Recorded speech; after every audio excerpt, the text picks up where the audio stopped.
Hi, parents or guardians. My name is Mrs. Rains, and I am your student's ELA teacher. Let me just start by saying I'm very excited to be able to work with your students this year and also to be able to communicate and work with you guys as well. So I'm making this video basically to show you some very helpful things for throughout this school year as we move forward. So the first things first, um, I have included a section on every Google Classroom. So no matter if your kid's in my second hour, third hour, sixth hour, what have you, there's this section that's information specific to parents or guardians.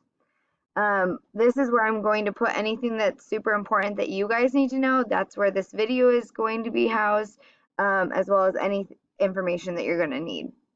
So I have included already a welcome back newsletter, and this is for you guys basically to know a few things about how this school year is going to be ran. The first thing I think is the most important thing, um, maybe you guys agree with me, but is how to contact me. So I just put ways to contact me. There's two ways really that are important to note. Remind, which is like an app, and also several other teachers have this as well. So I'm pretty sure you probably have heard this before, but if not, this is what it looks like. You just download the app or you go to the website and you put in this code. If your kid is in a 7th grade ELA class, you type in this code. If they happen to be in my honors section, you type in this code and then it links you right to my class. This allows you to basically like text me and get a hold of me anytime. So if something's like really quick that you need to pop off and get to me, then I can see that. And then the second way also is a very easy way to communicate with me, and I will be checking this regularly, but is my email for the USD 308 website or email system, and it's rains.mary@usd308.com. So you can always email me, and I will get back to you as soon as I can. Um, the second thing, also, I think almost as important as how to contact me, is how to really help your kids be prepared for this year because it's going to be such a crazy year. I'm sure you guys already know that. That here's some things, these two things are what your kids are going to need every day for their ELA class. And I'm going to bet that they're going to need these in almost every one of their classes. So it's just kind of a good idea to have this on your radar. Your kids are going to need their Chromebooks and charger every day, just in case it starts to die or it's on low battery. Teachers around the school will be trying to implement ways for them to be able to charge it during the school day if they need that. And then headphones is also another thing that they will need in ELA and in other classes as well, just because there will be several classes where that we kind of do things a little differently, and so they're going to need to get on and watch videos or watch recordings, watch lessons, and they're going to need headphones to do that. Um, I also included this note below this section, so that's really all they're going to need for my class. If they want to bring a pencil, if they want to bring paper, that's fine. If they don't, and I ask them to do something on paper and pencil, I will provide that for them.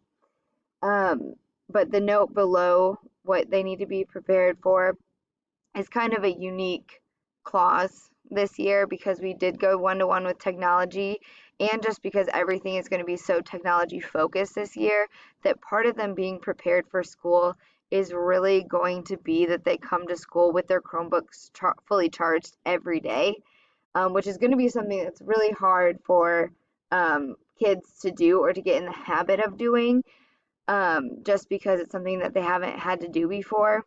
And so if you could kind of try to help them or like put that those expectations in place at home, then it would make it easier for them when they get to school, because it's going to be really hard for them if they come to school and their computer is not fully charged, or if it's dead first hour. They're going to need that in, I'm going to say, at least half of their classes throughout the day.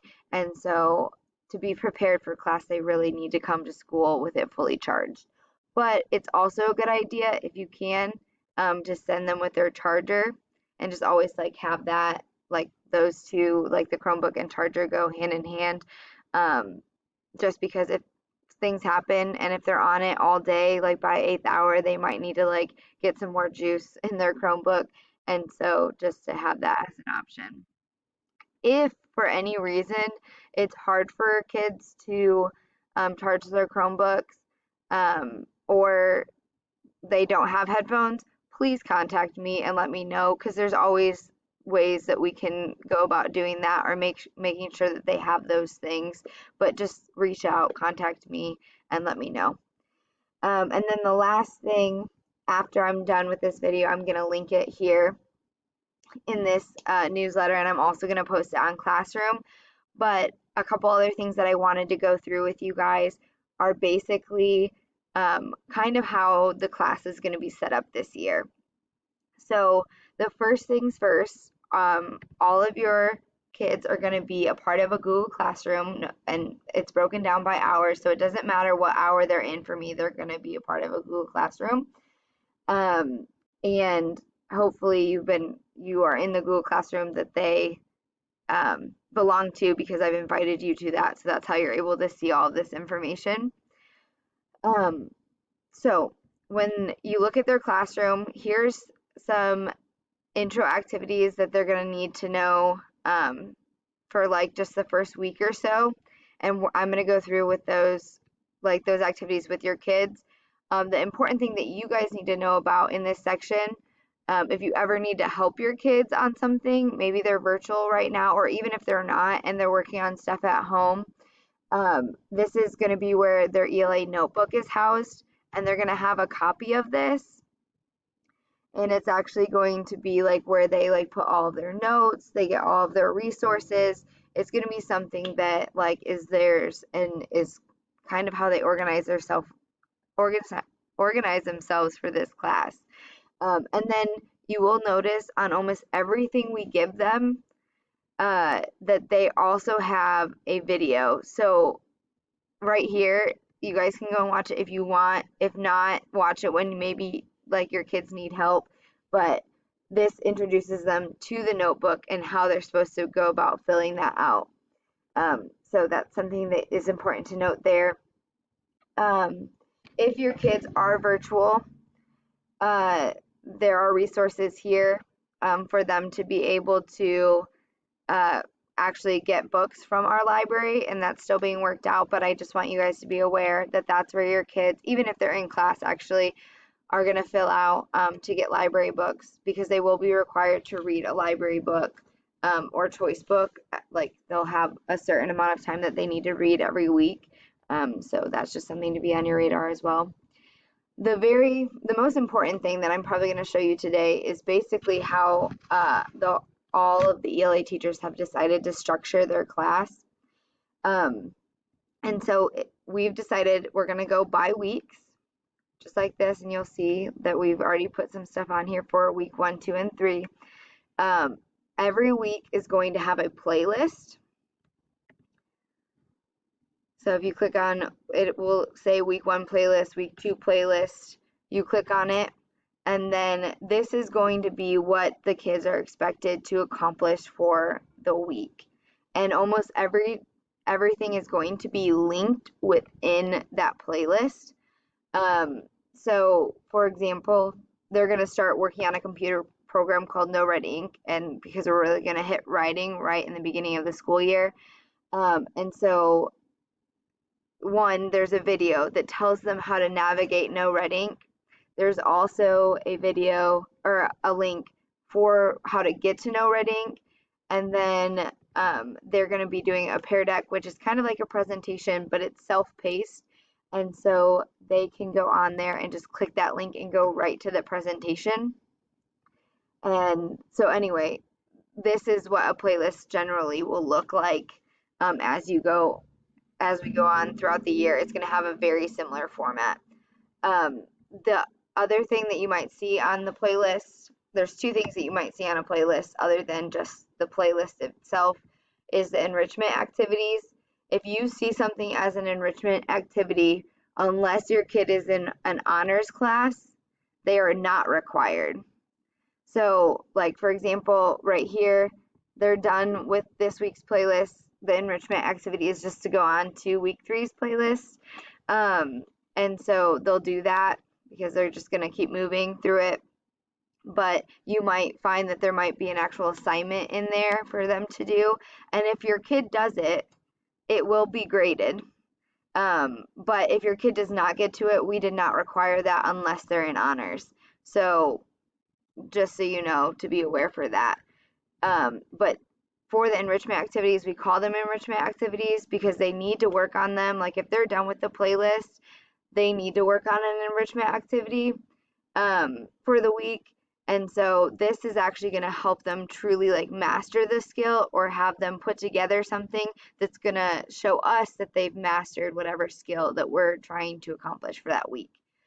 And so that's what that looks like. The other thing that you might see on a playlist is, oh, and again, there's videos for every one of these playlists that basically tells them, here's what you're doing for the week. Here's what's been linked. Or this is why we told you to do this on Monday. Like to give them an explanation and a purpose and also go through what the objective is for the week or what skills we're working on. So just so you know, there's always a video. So if your kids are ever at home and confused, have them watch the video again or watch it with them, and then it should give them a pretty good rundown of what we expect from them that week. So anyway, the other thing that you might see on a playlist is right here where it says performance assessment. And when something says performance assessment on a playlist, it's basically our way of saying this is going to be graded. So we've given them a pretest, we've given them enough practice. Like we're pretty sure by the time they get to this point, they should have mastered this skill. And so we are going to give them a post test or a growth test is what we like to call it, to see where they're at and how much they've improved since their pretest. So just to be aware, these, if there's ever a performance assessment listed, will be what's graded and put in the gradebook for every student. Again, if there's ever any performance assessment, that is what is going to be going to the gradebook for sure. If you check on if you check your kids Skyward and you see that maybe there's like a no count for an assignment or that they haven't done something, check to see if it's actually an enrichment activity, which I know can be a little confusing. Because if it's an enrichment activity, like I said, I want to give your kids a grade for the work that they did, like if they completed that, because that's a big deal and that's how they showed us mastery of it. But if they didn't get to it, it wasn't required. So if something's ever marked or like doesn't have a grade for it and it's marked as no count, that means that like it does not count against their grade whatsoever. But it's more set up that way so that parents or you guys can see if your kids are doing the enrichment activities or if they have done them and how well they did on those. So I just wanted you guys to be aware of that. Other than that, that's basically all you need to know for how the class is going to be set up this year. It's going to be pretty simple. It's going to be pretty structured as far as how we're going to give every student the information. That way, there's no questions on how the information is going to be delivered to kids. They just automatically know, okay, on Mondays I get on and I have a playlist, and then I watch this video, and then, so it's very strategic. So that's basically all you need to know to be able to help your kids. If you ever have any questions though, like I said, these two ways are the best way to contact me, and I'm pretty good about getting back via email and Remind Classroom. Just whenever I can get back to you, I will do so. So let me know if you need anything at all. And like I said, I'm super excited to be able to work with you guys and to also have your kids in class. So please let me know if you have any questions. But anyway, have a great year.